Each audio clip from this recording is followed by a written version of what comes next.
Welcome to Redacted at 3 a.m., the channel where we go into the places that logic refuses to follow us.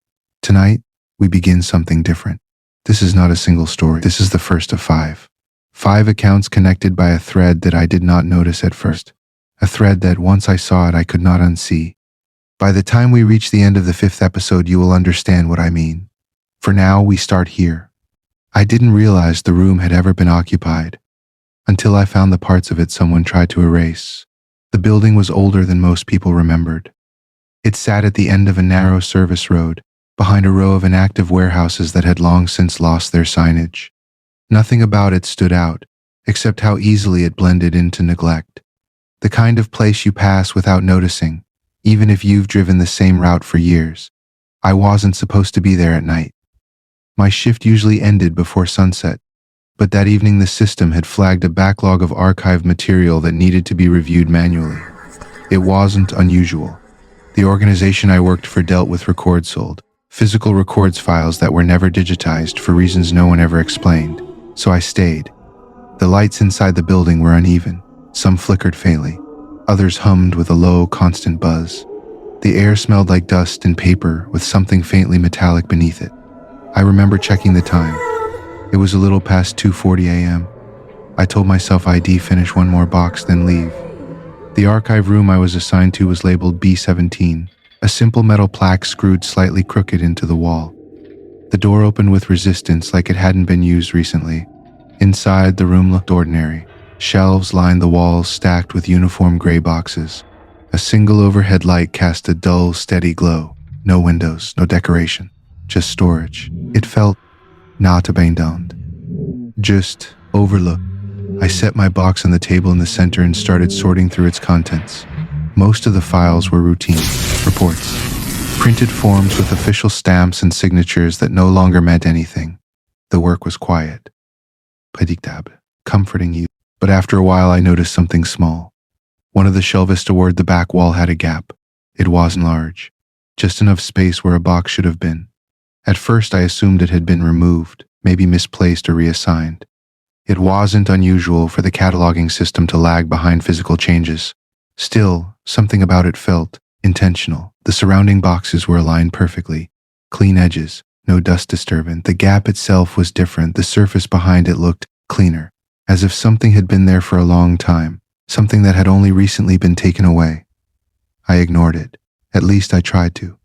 I went back to the files in front of me, flipping through pages, making notes, checking reference numbers.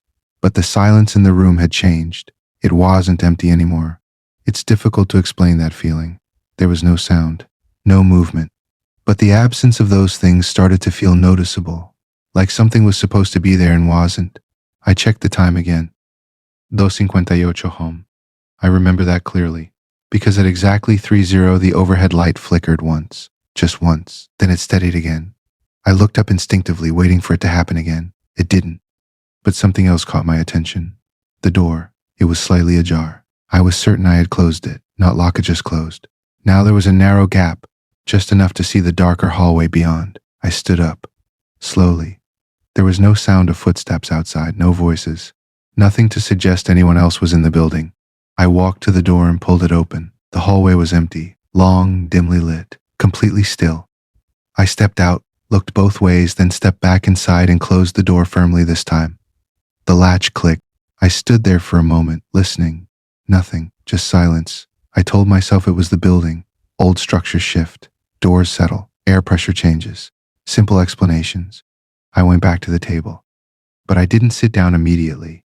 Instead, I looked again toward the shelf. The gap. It seemed different, closer somehow. That didn't make sense. The shelf hadn't moved. I walked toward it slowly. The closer I got, the more I noticed something I hadn't seen before. There were marks on the surface behind the gap, faint outlines, rectangular, layered, as if multiple objects had been stacked there over time and removed, repeatedly. I reached out and touched the back panel. It was smoother than the rest of the shelving, cleaner, almost polished, and colder. That was the first moment something felt wrong in a way I couldn't explain. Not unsettling, not frightening, just incorrect. I pulled my hand back, and that's when I noticed the label. It wasn't on the shelf. It was on the side panel, slightly lower, partially scratched. Most of the text had been worn away, but a few characters were still visible. R3, the rest was gone. I leaned closer, trying to make out the faded markings, and then I saw something else. A thin line, barely visible, running vertically along the back panel. Too straight to be random, too precise to be damage. I pressed lightly against it. Nothing happened. I pressed harder. Still nothing, but I could feel it. A slight give. As if the panel wasn't fixed in place, I hesitated. There was no reason for a hidden compartment in a storage shelf. No logical explanation. I pressed again. This time something shifted. A soft, dull click. The panel moved inward slightly, then slid to the side just enough to reveal a narrow cavity behind it. Inside, there was a single object, a folder darker than the others, thicker, unlabeled. I stared at it for a long moment before reaching in and pulling it out. It felt heavier than it should have. Not physically, just in presence. I brought it back to the table and set it down carefully. The room felt smaller now, quieter, like the air itself was holding still. I opened the folder. The first thing I noticed was how inconsistent the contents were. Different paper types, different formatting, some pages typed, others handwritten, dates that didn't follow any clear order, and then the redactions. Entire sections blacked out, not neatly, not professionally, but aggressively, as if someone wanted to remove the information quickly, without concern for how it looked. I flipped through the first few pages. Most of it didn't make sense. Fragments of reports, partial transcripts, references to rooms that didn't exist in the building layout. And then I saw it, a line that hadn't been fully redacted. Subject remained in room B17 beyond schedule clearance. I froze. I read it again. Carefully, room B17, the room I was standing in. I turned the page. More redactions. Presence confirmed despite vacancy logs. Another page. Audio discrepancies recorded between 02:58 and 03:12. My eyes moved back to the time I had checked earlier. 2:58. I felt a slight pressure in my chest. Not panic, not fear, just awareness. A quiet, growing awareness that something in the room didn't match the records. Or maybe the records didn't match the room. I kept reading. Recommendation. Restrict access and remove all references. Secondary review denied. Incident unresolved. The last page was different, clean, unredacted, but incomplete. It looked like a form, a standard documentation sheet. At the top, a field labeled occupancy status. The answer written below it, empty. But beneath that, another line written in a different hand, darker ink, pressed harder into the paper. This room was never empty. I didn't hear anything. There was no sound, no movement. But something shifted, not in the room, in my understanding of it. I slowly looked up from the folder, and for the first time I noticed something I hadn't seen before. The chair across the table. It wasn't pushed in all the way. It was slightly angled, as if someone had been sitting there, recently. I was certain it hadn't been like that before. I hadn't touched it. I hadn't moved around that side of the table. I stood up slowly, my eyes fixed on the chair, waiting for something.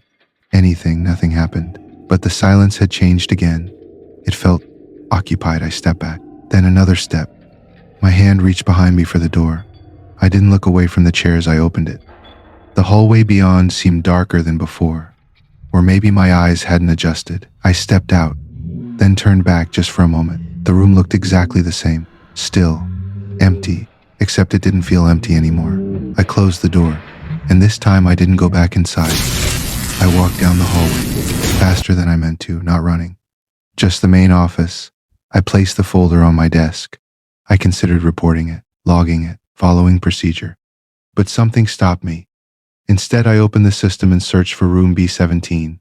The entry came up immediately. Basic information, storage classification, access logs, everything looked normal until I scrolled down. There was a section labeled historical notes. It was empty, not blank, not missing, just empty, as if something had been removed. I checked the revision history. There were entries, multiple, but the content associated with them was gone. Each one marked with the same status, redacted, no explanation, no authorization listed. Just, I leaned back in my chair. The building was silent again, calm, unremarkable, like nothing had happened. But the folder was still there, sitting on my desk. I reached for it, opened it again. And that's when I noticed something I was sure hadn't been there before. A final page, at the very back, folded once. Carefully, I unfolded it slowly. There was only one line written on it.